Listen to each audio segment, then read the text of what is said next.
Guys welcome back to our channel. So ഇന്ന് നമ്മൾ നോക്കുന്നത് കൈജു നമ്പർ 8 എന്ന് പറയുന്ന ജാപ്പനീസ് അനിമി ടി.വി. സീരീസിന്റെ സീസൺ 1 രണ്ടാമത്തെ എപ്പിസോഡാണ്.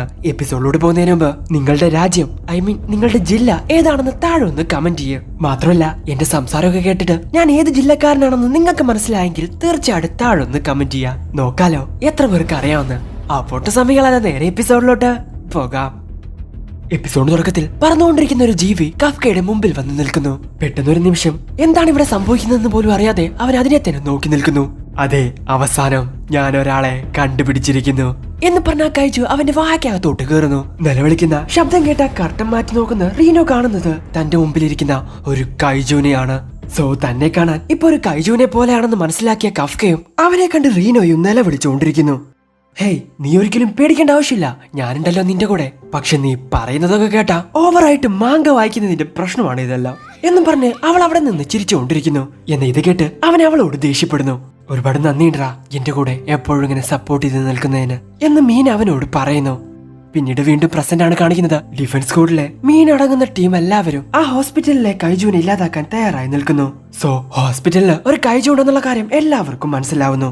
വീണ്ടും ആ ഹോസ്പിറ്റലിലെ സീൻ തന്നെയാണ് കാണിക്കുന്നത്. അങ്ങോട്ടിപ്പോ ഒരു അപ്പൂപ്പൻ വരുന്നു. തന്റെ മുമ്പിൽ ഇപ്പൊ ഒരു കൈജുവിനെ കണ്ട അപ്പൂപ്പൻ അവിടെ കിടന്ന് നിലവിളിക്കുന്നു. പെട്ടെന്ന് തന്നെ ഡിഫൻസ് ഫോഴ്സിനെ വിളിച്ച് കാര്യം പറയുന്നു. എന്നാൽ തങ്ങളെ നോക്കി നിലവിളിക്കുന്ന അപ്പൂപ്പനെ കണ്ട് റീനോയും കഫ്കയും കടന്ന് നിലവിളിക്കുന്നു. അപ്പൂപ്പ, പേടിക്കേണ്ട ആവശ്യമില്ല, ഇത് നമ്മുടെ ആളാ. എടാ കഫ്ക, അങ്ങനെ പേടിപ്പിക്കല്ലേ, എന്തെങ്കിലും ഒന്ന് പറ, ഒന്ന് ചിരിച്ചെങ്കിലും കാണിച്ചു കൊടുക്ക് എന്ന് പറയുവാണ് റീനോ. എന്നാ ഇത് കേട്ട് കഫ്ക അങ്ങേർക്ക് ചിരിച്ച് കാണിച്ചു കൊടുക്കുന്നു. എന്നാ ഇത് കണ്ട് അയ്യോ കൈജു എന്നെ തിന്നാ വരുന്നേ എന്ന് പറഞ്ഞ് പുള്ളിക്കാരൻ ബോധം കെട്ടു വീഴുന്നു. ഡേയ്, ചിരിച്ചു കാണിച്ചു കൊടുക്കാൻ പറഞ്ഞിട്ട് നീ അങ്ങേരെ കൊന്നൂടാ എന്ന് ചോദിക്കാണ് റീനോ. അയ്യാ അപ്പൂപ്പ, എന്തെങ്കിലും പറ്റിയോ എന്ന് പറഞ്ഞ അപ്പൂപ്പനെ എഴുന്നേപ്പിക്കാൻ വരുവാണ് കഫ്ക. അപ്പോഴാണ് അവൻ കഴിവെച്ചിരുന്ന ചുമരെല്ലാം പൊട്ടിത്തകർന്ന് താഴെ വീഴുന്നത്. എന്ന് ഇത് കണ്ട് അവർ രണ്ടുപേരും പേടിച്ചു പോകുന്നു. എടേ, ഞാനൊന്നും ചെയ്തില്ല, സത്യമായിട്ടും എനിക്കൊന്നും അറിയില്ല, ഈ കൈജുവാണ് ഇതെല്ലാം ചെയ്യുന്നതെന്നാ തോന്നുന്നു. ഇതേ സമയം ഇവിടെ നടക്കുന്ന ബഹളം എല്ലാം കേട്ട് മറ്റു റൂമിലെ ആളുകളെല്ലാം പുറത്തിറങ്ങി നോക്കുന്നു. പെട്ടെന്നാണ് അവർ കഫ്കയെ കാണുന്നത്. അയ്യാ കൈജു എന്നും പറഞ്ഞുകൊണ്ട് അവരവിടെ നിലവിളിക്കുന്നു. കഫ്ക, എത്രയും പെട്ടെന്ന് നമുക്ക് ഇവിടെ നിന്ന് രക്ഷപ്പെടണം, അല്ലെങ്കിൽ ഡിഫൻസ് കോഡ് വന്ന് നിന്നെ ഒരു പടക്കം പോലെ പൊട്ടിച്ച് കളയോടാ. എന്നാ ശരിവാ, നമുക്ക് ഇവിടെ നിന്ന് പെട്ടെന്ന് രക്ഷപ്പെടാം എന്ന് പറഞ്ഞ കഫ്ക ആ ജനൽ തുറക്കാൻ വേണ്ടി ശ്രമിക്കുന്നു. എന്നാ ആ ചുമര് തന്നെ അവൻ അങ്ങ് പൊട്ടിച്ച് കളയുന്നു. എന്നാ ഇതും കൂടി കണ്ടപ്പോ കഫ്ക ആകെ അങ്ങ് വണ്ടറടിച്ചു നിൽക്കുന്നു. ഞാനിപ്പോ ഒരുപാടധികം സ്ട്രോങ് ആയല്ലോ. ഇതേ സമയം അവിടെ ഉണ്ടായിരുന്ന ആളുകൾ താഴെ കിടക്കുന്ന അപ്പൂപ്പനെ കണ്ട് കൈജു ഇങ്ങനെ കൊന്നോ, പെട്ടെന്ന് തന്നെ ഡോക്ടറെ വിളിക്ക് എന്ന് പറഞ്ഞ് നിലവിളിക്കുന്നു. ഇത് കണ്ട് റീനോ പെട്ടെന്ന് തന്നെ അവനെയും കൂട്ടി താഴോട്ട് ചാടി അവിടെ നിന്നും രക്ഷപ്പെടുന്നു. ഹോസ്പിറ്റലിലെ കൈജുവിനെ ഇല്ലാതാക്കാൻ ഡിഫൻസ് കോഡും തൊട്ടടുത്ത് എത്തിയിട്ടുണ്ട്. ഇതേ സമയമാണ് ഓടിക്കൊണ്ടിരിക്കുന്ന റീനോ. ഇവരിപ്പോ എങ്ങനെയാ ഒരു കൈജു ആയി മാറിയേ? ഒരുപക്ഷെ ഇത് ശരിക്കും എന്റെ ബോസ് തന്നെ ആയിരിക്കോ? ഹേയ് കൈജു, നിങ്ങൾ ശരിക്കും കഫ്ക തന്നെയാണോ എന്ന് ചോദിക്കുകയാണ് റീനോ. അപ്പോഴാണ് നമ്മൾ ആ കാഴ്ച കാണുന്നത്. അവന്റെ ബോഡി പലതരത്തിലും ട്രാൻസ്ഫോം ആയിക്കൊണ്ടിരിക്കുകയാണ്. എന്ന് ഇതെങ്ങനെയാണ് സംഭവിക്കുന്നതെന്ന് അവന് പോലും അറിയില്ല. പെട്ടെന്ന് അവന്റെ വായിലൂടെ ഒരു ജീവി വന്ന് പോസ്റ്റിൽ ഇരുന്നിരുന്ന ഒരു കാക്കയെ അങ്ങ് വിഴുങ്ങുന്നു. ആ കാക്കയെ ഇത് വിഴുങ്ങിയടാ. അയ്യാ, ജീവിതത്തിൽ ഒരു കാക്കയെ കഴിക്കേണ്ടി വരുമെന്ന് ഞാൻ ഒരിക്കലും വിചാരിച്ചില്ല. കഫ്ക, തീർച്ചയായിട്ടും നമ്മൾ ഇതിനെപ്പറ്റി ഡിസ്കസ് ചെയ്തേ പറ്റൂ, അല്ലെങ്കിൽ ഇത് വലിയ പ്രശ്നവും എന്ന് റീനോയും പറയുന്നു. അങ്ങനെ എങ്ങനെയൊക്കെയോ അവൻ നോർമൽ ആയിട്ടുള്ള ഒരു കൈജു ആയിട്ട് മാറുവാണ്. റീനോ, ഇനി ഞാൻ എന്ത് ചെയ്യൂടാ? എന്റെ ബോഡി എങ്ങനെ മാറിയെന്ന് എനിക്ക് പോലും അറിയില്ല. ഇനി ഇതെങ്ങനെ പഴയതുപോലെ കൊണ്ടുവരും ഞാൻ എന്ന് പറഞ്ഞ് അവൻ നിലവിളിക്കുന്നു. ഓ, ഈ ലോകത്ത് എന്നെക്കാൾ ധൈര്യശാലിയായിട്ടുള്ള വേറെ ആരുണ്ടാവും? ഒരു കൈജുവിന്റെ കൂടെയാ ഇപ്പൊ ചുറ്റി കറങ്ങിക്കൊണ്ടിരിക്കുന്നത് എന്ന് പറഞ്ഞ് ഓടിക്കൊണ്ടിരിക്കുകയാണ് റീനോയും. അപ്പോഴാണ് കഫ്ക താഴോട്ട് നോക്കുന്നത്. അയ്യോ, എന്റെ സാധനം അവിടെ കാണാല്ലടാ, ഇനി ഞാൻ എന്ത് ചെയ്യും? ഇതുവരെ ഞാൻ കല്യാണം പോലും കഴിച്ചിട്ടില്ല. ഇതേ സമയമാണ് അവന്റെ ജസ്റ്റിൽ നിന്നും എന്തോ ലിക്വിഡ് പോലത്തെ സാധനം താഴോട്ട് വീഴുന്നത്. ഇത് കണ്ട് രണ്ടുപേര് ഷോക്കാവുന്നു. എന്തുവാണ് ഈ കാണിക്കുന്നേ എന്ന് ചോദിക്കുകയാണ് റീനോ. എനിക്കൊന്നും അറിയാൻ പാടില്ലടാ, ഞാൻ ശരിക്കും ആണാണോ അതോ പെണ്ണോ എന്നും പറഞ്ഞ് നിലവിളിച്ച് നിലത്തിരുന്ന് ഉരുണ്ടുകൊണ്ടിരിക്കുകയാണ്. കഫ്ക, വാ എഴുന്നേക്ക്, ഇതിന് പെട്ടെന്നൊരു സൊല്യൂഷൻ കണ്ടെത്തിയേ പറ്റൂ. ഇല്ല റീനോ, ഡിഫൻസ് ഫോഴ്സ് എങ്ങാനും എന്നെ കണ്ടു കഴിഞ്ഞാൽ എന്ത് സംഭവിക്കും? അതിനെപ്പറ്റി നീ ഇപ്പൊ ആലോചിക്കണ്ട, അവർ നിന്നെ കണ്ടു കഴിഞ്ഞാൽ തീർച്ചയായിട്ടും വെട്ടി തുണ്ടം തുണ്ടാക്കും. ഇത് കേട്ട് വീണ്ടും ഒച്ചത്തി നിലവിളിച്ചുകൊണ്ടിരിക്കുകയാണ് കഫ്ക. അപ്പോഴാണ് അവനൊരു കാര്യം ഓർമ്മ വരുന്നത്. എന്നെ കൊണ്ട് ഇനി പഴയതുപോലെ ആവാൻ പറ്റിയില്ലെങ്കിൽ ഒരിക്കലും ഇനി ഡിഫൻസ് കോഡിൽ ചേരാൻ പറ്റില്ലേ? ഇതൊക്കെ എങ്ങനെയാ സംഭവിച്ചേ? ഇങ്ങനെയൊരു ലൈഫ് ഞാൻ ആഗ്രഹിച്ചിട്ടില്ലല്ലോ. ഇതേ സമയമാണ് റീനോ ഒളിച്ചിരിക്കാൻ പറ്റിയ ഒരു സ്ഥലം കണ്ടുപിടിക്കുന്നത്. കഫ്ക, ഇങ്ങോട്ട് വാ, ഇനി എങ്ങാനും കുറച്ച് സമയം കഴിഞ്ഞാൽ നീ തിരിച്ച് മനുഷ്യനായാലോ, അതുവരെ നമുക്ക് ഇവിടെ വെയിറ്റ് ചെയ്യാം. ഇതേ സമയമാണ് വളരെ ഷാർപ്പായിട്ടുള്ള വളരെ വിചിത്രമായിട്ടുള്ള ഒരു സൗണ്ട് കഫ്ക കേൾക്കുന്നത്. എന്തുപറ്റി, നീ ഓക്കെ അല്ലേ? ഇല്ല, ഭൂമിക്കടിയിൽ നിന്നും എന്തോ ശബ്ദം കേൾക്കുന്നു. പെട്ടെന്നാണ് ഭൂമിക്കടിയിൽ നിന്നും കുറച്ച് ദൂരെയായിട്ട് ഒരു കൈജു പ്രത്യക്ഷപ്പെടുന്നത്. ഇതേ സമയം ഡിഫൻസ് കോഡിനും വേറൊരു സ്ഥലത്ത് കൈജു വന്ന കാര്യം മനസ്സിലാവുന്നു. അവരുടെ സ്ക്വാഡ് രണ്ടായിട്ട് പിരിഞ്ഞ് രണ്ട് സ്ഥലത്തോട്ടും പോകുന്നു. ഇതേ സമയമാണ് കഫ്ക എന്നെ പോലെ ഒരുത്തനിതാ ഇപ്പൊ അവിടെ മനുഷ്യരെ അറ്റാക്ക് ചെയ്തുകൊണ്ടിരിക്കുന്നു. ഹേയ്, നിങ്ങൾ എന്താ ഇങ്ങനെയൊക്കെ പറയുന്നേ? കുറച്ചു നേരം മുൻപ് വരെ നിങ്ങളൊരു മനുഷ്യനായിരുന്നു. പെട്ടെന്നാണ് ഇങ്ങനെയൊക്കെ സംഭവിച്ചത്. ഇനി നിങ്ങൾ വിചാരിച്ച നിങ്ങൾക്ക് ലക്ക് ഉണ്ടെങ്കിൽ തീർച്ചയായിട്ടും തിരിച്ച് മനുഷ്യനാവാൻ സാധിക്കും. മാത്രമല്ല ഇങ്ങനെ ഒരു ചാൻസ് എനിക്ക് കിട്ടിയെന്ന് വരില്ല.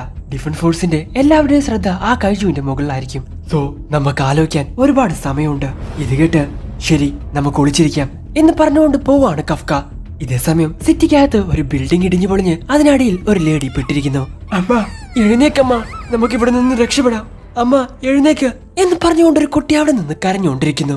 മോളെ പെട്ടെന്ന് ഓട്, ഇവിടെ നിന്ന് ഓടി രക്ഷപ്പെട്. അമ്മയെ കൊണ്ടുവരാൻ സാധിക്കില്ല, ഓടി രക്ഷപ്പെട്. പെട്ടെന്നാണ് ഇവരുടെ അടുത്തോട്ട് ആ കൈജു വരുന്നത്. ആ കുഞ്ഞുകുട്ടിയെ തന്റെ മുമ്പിൽ വെച്ച് കഴിക്കാൻ ശ്രമിക്കുന്ന ആ കൈജുവിനെ കണ്ട ഇല്ല, അവളെ വിട്ടേക്ക്, ഒന്നും ചെയ്യല്ലേ പ്ലീസ് എന്നും പറഞ്ഞ് നിലവിളിക്കുകയാണ് അവളുടെ അമ്മ. അതിപ്പോ ഇവിടെ വിഴുങ്ങോടാന്നും പറഞ്ഞ് നിൽക്കുന്ന സമയത്താണ് അങ്ങോട്ട് വന്ന കഫ്ക അവന്റെ മോന്ത കിട്ടുന്നതും കൊടുക്കുന്നത്. സോ ഒരൊറ്റ അടി കൊണ്ട് തന്നെ ഒരു 10-30 മീറ്റർ അപ്പുറത്ത് പോയി കിടക്കുവാണ് ആ കൈജു. ഞാൻ ശരിക്കും സ്ട്രോങ് ആയിരിക്കുന്നു. കമോൺ ബേബി, ഓയാ. ഇതേ സമയം ആ പെൺകുട്ടി വീണ്ടും ഇവനെ കണ്ട് കരയാൻ തുടങ്ങുന്നു. പേടിക്കേണ്ട ആവശ്യമില്ല, ഞാൻ നിങ്ങളെ ഒന്നും ചെയ്യില്ല. ഇവളെ കരച്ചിന് മാറ്റാൻ ഇനി ചിരിച്ചാ മതിയോ? ഇതേ സമയമാണ് റീനോ അങ്ങോട്ട് വരുന്നത്. ബിൽഡിങ്ങിന് അടിയിൽ പെട്ടുപോയ അവളുടെ അമ്മയെ കഫ്ക രക്ഷിക്കുന്നു. പെട്ടെന്നാണ് വീണ്ടും അങ്ങോട്ട് ആ കൈജു വരുന്നത്. റീനോ, അവരെ രണ്ടുപേരെയും ഇവിടെ നിന്ന് കൊണ്ടുപോ, ഇത് ഞാൻ നോക്കിക്കോളാം എന്ന് പറഞ്ഞ് അവൻ അതിനെ പഞ്ച് ചെയ്യാൻ വേണ്ടി തയ്യാറാവുന്നു. അവന്റെ ശരീരം മുഴുവൻ ഒരു ലൈറ്റ്നിങ് പവർ പോലെ വരുന്നു. സോ ഇവനെ അറ്റാക്ക് ചെയ്യാൻ വരുന്ന ആ കൈജുവിനെ ചാടിപ്പോയി ഒറ്റയിട്ടി അങ്ങ് കൊടുക്കുന്നു. സോ മുകളിലോട്ട് തെറിച്ചുപോയ ആ കൈജു ആകാശത്ത് വെച്ച് പൊട്ടി അങ്ങ് തെറിക്കുന്നു. അതിനെ ഇടിച്ച് പപ്പടമാക്കിയ കഫ്ക മാസായിട്ട് നിൽക്കുന്നു. എന്ന ഇതേ സമയം അതിന്റെ ബ്ലഡ് എല്ലാം ഒരു മഴ പോലെ താഴോട്ട് വീഴുന്നു. ഇത് തീർച്ചയായിട്ടും ഒരു സാധാരണ മനുഷ്യനെ കൊണ്ട് ചെയ്യാൻ സാധിക്കില്ല എന്ന് പറയുവാണ് റീനോ. ഹേ റീനോ, പെട്ടെന്ന് തന്നെ അവര് ഹോസ്പിറ്റലിലോട്ട് കൊണ്ടുപോ എന്ന ഇത് കേട്ട് ആ പെൺകുട്ടി കഫ്കയെ കണ്ട് പേടിച്ച് മാറി നിൽക്കുന്നു. ഹേയ്, നീ പേടിക്കേണ്ട ആവശ്യമില്ല. പെട്ടെന്ന് തന്നെ നിങ്ങളെ രക്ഷിക്കാൻ ഡിഫൻസ് സ്ക്വാഡ് ഇവിടെ എത്തും. സോ നിന്റെ അമ്മയ്ക്ക് ഒന്നും തന്നെ പറ്റില്ല എന്ന് പറഞ്ഞുകൊണ്ട് കഫ്ക അവിടെ നിന്നും പോകുന്നു. മിസ്റ്റർ കൈജു, ഒരുപാട് നന്ദിയുണ്ട് എന്ന് ആ കുട്ടി കഫ്കയോട് പറയുന്നു. അപ്പോഴാണ് അവരൊരു കാര്യം ഓർമ്മ വരുന്നത്. ഒരുപാട് നന്ദിയുണ്ട് കഫ്ക എന്ന് പണ്ട് മീന പറഞ്ഞിട്ടുണ്ടായിരുന്നു. സോ പഴയ കാര്യങ്ങളെല്ലാം ആലോചിച്ച അവൻ മീനയും അവനും ഒരുമിച്ച് ഡിഫൻസ് സ്ക്വാഡിൽ വർക്ക് ചെയ്യുന്ന പോലെ അവൻ ചിന്തിക്കുന്നു. ഹേയ് കഫ്ക, പെട്ടെന്ന് തന്നെ ഇവിടെ നിന്ന് രക്ഷപ്പെടുന്നതാണ് നല്ലത്. എപ്പോ വേണമെങ്കിലും ഡിഫൻസ് സ്ക്വാഡ് ഇവിടെ എത്തും. റീനോ, നീ പറഞ്ഞത് ശരിയാ. ഞാൻ ഇനി ഒരിക്കലും തോറ്റു കൊടുക്കില്ല. എന്നെ കൊണ്ട് പറ്റുന്നതിന്റെ ബെസ്റ്റ് ഞാൻ കൊടുക്കും. പിന്നീട് നമ്മൾ കാണുന്നത് ഡിഫൻസ് സ്ക്വാഡിനെയാണ്. അവിടെ ഉണ്ടായിരുന്ന കൈജു മുഴുവനായിട്ട് ഇല്ലാതായത് കൊണ്ട് അവർ അത്ഭുതത്തോടെ നോക്കി നിൽക്കുന്നു. പിന്നീട് അവിടെ ഉണ്ടായിരുന്ന ആ കുട്ടിയോട് ഇങ്ങോട്ട് നോക്കുമ്പോളെ ഇവിടെ ഉണ്ടായിരുന്ന ഒരു കൈജു ഉണ്ടായിരുന്നില്ല, അതിനെന്ത് സംഭവിച്ചു എന്ന് ചോദിക്കുവാണ് മീന. കൈജുവോ എന്ന് പറഞ്ഞ ആ കുട്ടി പേടിക്കുന്നു. ഹേയ് പേടിക്കണ്ട, തീർച്ചയായിട്ടും എല്ലാ കൈജൂസിനെയും ഞങ്ങൾ ഇല്ലാതാക്കും. ശരിക്കും, പക്ഷേ നിങ്ങൾ എനിക്കൊരു പ്രോമിസ് ചെയ്തു തരണം. ആ ഒരു നല്ല കൈജുവിനെ മാത്രം നിങ്ങൾ ഒന്നും ചെയ്യരുത് എന്നാ കുട്ടി അവരോട് പറയുന്നു. ഇത് കേട്ട് അവർ ഷോക്കായിട്ട് നിൽക്കുന്നു. കാരണം ഒരു നല്ല കൈജുവാ എന്റെ അമ്മയെ രക്ഷിച്ച് എന്നാ കുട്ടി അവരോട് പറയുന്നു. സോ അങ്ങനെ ഒരു കൈജു ഉണ്ടെന്ന് അവരെ കൊണ്ട് വിശ്വസിക്കാൻ സാധിക്കുന്നില്ല. പിന്നീട് ആ കുട്ടിയെയും ആ അപ്പൂപ്പനാക്കി വിശദമായി ചോദ്യം ചെയ്ത് ആ കൈജുവിന്റെ ഏകദേശ രൂപം വരച്ചെടുക്കുന്നു. ഇതിനു മുൻപ് നടന്ന യോക്കോഹാമ സിറ്റിയിലെ ആ വലിയ കൈജുവിന്റെ അറ്റാക്ക് തടുത്തു നിർത്തിയത് ഈ കാണുന്ന കൈജു ആണ്. ഡിഫൻസ് സ്ക്വാഡ് ഇതിനെ കൈജു നമ്പർ 8 എന്നാണ് വിളിക്കുന്നത്. അതിനെ കണ്ടാൽ ഏകദേശം ഇതുപോലെ ഇരിക്കും. നിങ്ങൾ ആരെങ്കിലും എവിടെങ്കിലും വെച്ച് ഇങ്ങനെ ഒരു കൈജുവിനെ കണ്ടാൽ തീർച്ചയായിട്ടും അത് റിപ്പോർട്ട് ചെയ്യേണ്ടതാണ്. അതിന്റെ കോഡ് നമ്പറാണ് കൈജു നമ്പർ 8. ഇതേ സമയം കാഫ്ക ജോലി ചെയ്തിരുന്ന സ്ഥലത്തുള്ള ആളുകളൊക്കെ TV കണ്ടുകൊണ്ടിരിക്കുകയാണ്. ഡിഫൻസ് സ്ക്വാഡിന്റെ കയ്യിൽ നിന്നും ആദ്യമായിട്ടാണ് ഒരു കൈജു മിസ്സാവുന്നത്. ഇതേ സമയമാണ് റീനോ, നിനക്കും കാഫ്ക്കും എന്തോ 2 മെയിൽ വന്നിട്ടുണ്ട് എന്ന് പറഞ്ഞ അവന്റെ ബോസ് അവനത് കൊടുക്കുന്നത്. ഇത് കണ്ട് അവൻ വളരെയധികം ആകാംക്ഷയോടെ അത് തുറന്നു നോക്കുന്നു. പെട്ടെന്നാണ് അവർ നല്ല രീതിയിൽ സന്തോഷിക്കുന്നത്. പെട്ടെന്ന് തന്നെ അതുകൊണ്ട് അവൻ നേരെ കഫ്കയുടെ അടുത്തോട് ചെല്ലുവാണ്. കഫ്ക, നിനക്കൊരു സന്തോഷ വാർത്തയുണ്ട്. ഇത് നോക്കിയേ, നീ ഡിഫൻസ് സ്ക്വാഡ് ഫോഴ്സിൽ പാസ് ആയിരിക്കുന്നു എന്ന് പറയുവാണ് റീനോ. ഇത് കേട്ട് അവൻ തിരിഞ്ഞു നോക്കുന്നു. അപ്പോഴാണ് റീനോ ആ കാഴ്ച കാണുന്നത്. അവനിപ്പോ നിൽക്കുന്നത് ആ കൈജുവിന്റെ രൂപത്തിലാണ്. ഇത് കണ്ട് ടെൻഷനായവൻ പെട്ടെന്ന് അവന് ഒറ്റ ചവിട്ട് അങ്ങ് കൊടുക്കുവാണ്. ഡേയ്, നീ എന്തുവാടേ കാണിക്കുന്നേ? ഇതുപോലെ നിന്നെ ആരെങ്കിലും കണ്ടു കഴിഞ്ഞാൽ അവർ നിന്നെ കൊന്നു കളയൂടാ. അത് പിന്നെ വെറുതെ ഇരിക്കല്ലേ, ഒരു എന്റർടൈൻമെന്റിന് വേണ്ടി. ഇത് കേട്ട് വീണ്ടും റീനോ ചൂടാവുന്നു. അങ്ങനെ അവൻ പഴയതുപോലെ ആവുകയാണ്. അന്ന് അവിടെ ആ ഫൈറ്റ് എല്ലാം കഴിഞ്ഞതിന് ശേഷം ഇവർ വീണ്ടും ആ ഹോസ്പിറ്റലിലോട്ടായിരുന്നു പോയിട്ടുണ്ടായിരുന്നത്. ഹേയ്, നിങ്ങൾ ഇത് എങ്ങോട്ടാ പോയിരുന്നേ എന്ന് ചോദിക്കുകയാണ് അവിടുത്തെ ഡോക്ടേഴ്സ്. അത് പിന്നെ ഞങ്ങളൊന്ന് വാഷ്റൂം വരെ പോയതാ എന്ന് റീനോയും പറയുന്നു. സോ ഇവനൊരു കൈജു ആണെന്നുള്ള കാര്യം ഇപ്പൊ റീനോക്കല്ലാതെ വേറെ ആർക്കും അറിയില്ല. സോ ഡിഫൻസ് ഫോഴ്സിൽ സെലക്ഷൻ കിട്ടിയെന്ന് പറഞ്ഞിട്ട് അവന്റെ മുഖത്ത് യാതൊരുവിധ സന്തോഷവും കാണുന്നില്ല. എന്തുപറ്റി? സന്തോഷമൊന്നും ഇല്ലല്ലോ മുഖത്ത്. എന്തിനാ വെറുതെ സന്തോഷിക്കുന്നേ? എന്തായാലും സെക്കൻഡ് റൗണ്ടിൽ ഞാൻ ഫെയിൽ ആവും. ഹേയ് അങ്ങനെയൊന്നുമില്ല, എല്ലാത്തിലും നീ പാസ്സായേ പറ്റൂ. എല്ലാം ഫിസിക്കൽ ടെസ്റ്റ് അല്ലേ. നിന്റെ ബോഡി ആണെങ്കിൽ ഇപ്പൊ ഒരുപാടധികം സ്ട്രോങ്ങുമാണ്. ഹേയ് നീ അതിനെപ്പറ്റി ആലോചിച്ച് പഠിക്കേണ്ട ആവശ്യമില്ല. ഞാനൊരു കൈജു ആണെന്ന് ആർക്കും അറിയാത്ത പോലെ ഞാൻ കാര്യങ്ങൾ നോക്കിക്കോളാം എന്ന് പറഞ്ഞ കഫ്ക അവന്റെ കൈജുവിന്റെ പല്ലുകൾ പുറത്തോട്ട് കൊണ്ടുവരുന്നു. ഇങ്ങനെ പോയാ മിക്കവാറും നീ ഒരു കൈജു ആണെന്ന് എല്ലാവർക്കും നീ തന്നെ കാണിച്ചു കൊടുക്കും. ശരി, എപ്പോഴും എല്ലാവരെയും മണ്ടന്മാരാക്കാൻ പറ്റില്ല. ആ കാര്യം നിങ്ങളൊന്ന് ഓർമ്മിച്ച് വെച്ചേക്ക്. എനിക്ക് പോയിട്ട് കുറച്ച് പണിയുണ്ട്. അത് കഴിഞ്ഞിട്ട് വേണം ട്രെയിനിങ്ങിന് വേണ്ടി പ്രാക്ടീസ് ചെയ്യാൻ. നീ എന്റെ കാര്യം ആലോചിച്ച് ടെൻഷൻ ആവണ്ട റീനോ. ഇത്രയും കാലം കൊണ്ട് ഞാൻ എല്ലാ കാര്യങ്ങളും അനുഭവിച്ചു കഴിഞ്ഞു.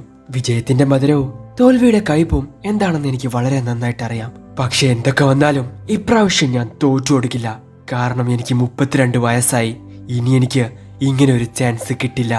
ശരി, ഓൾ ദ ബെസ്റ്റ്. എന്തായാലും നിങ്ങൾ നിങ്ങളുടെ മാക്സിമം ട്രൈ ചെയ്യും എന്ന് പറഞ്ഞുകൊണ്ട് റീന അവിടെ നിന്നും പോവാൻ നോക്കുന്നു. ഇതേ സമയം കഫ്ക ഒരു വാട്ടർ ബോട്ടിൽ എടുത്ത് അത് തുറക്കാൻ വേണ്ടി ശ്രമിക്കുകയാണ്.